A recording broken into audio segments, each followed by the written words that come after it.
नमस्कार शेतकरी मित्रांनो.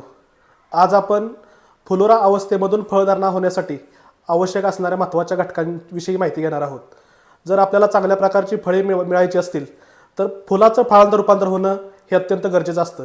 आणि हे फुलाचं फळांत रूपांतर होणं हे काही ठराविक गोष्टीवरती अवलंबून असतं. त्यातली पहिली गोष्ट आहे ती म्हणजे परागीभवन म्हणजेच पॉलिनेशन. पॉलिनेशन म्हणजेच परागीभवन हे आपल्या फुलोरा अवस्थेमध्ये होणं अत्यंत गरजेचं असतं. तर फुलातील परागकण हे श्रीकेशरापर्यंत पोहोचवण्याचं काम मधमाशा, फुलपाखरे, पक्षी आणि वारे हे घटक वाहक म्हणून काम करत असतात. या वाहक घटकांशिवाय फुलधारणा होणे अशक्य आहे. दुसरा महत्त्वाचा मुद्दा आहे तो म्हणजे योग्य हवामान. जर आपल्या पिकांमध्ये जर जास्त तापमान असेल किंवा कमी तापमान असेल हे घटक देखील फुलधारणा आणि परागीभवनामध्ये अडथळा आणू शकतात. तिसरा मुद्दा आहे तो म्हणजे योग्य पोषण.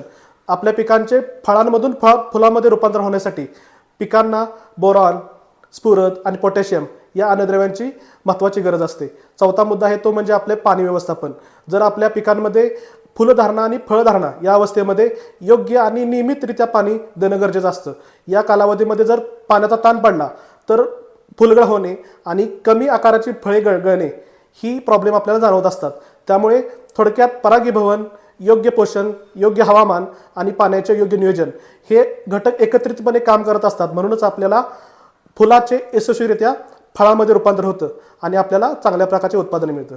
धन्यवाद.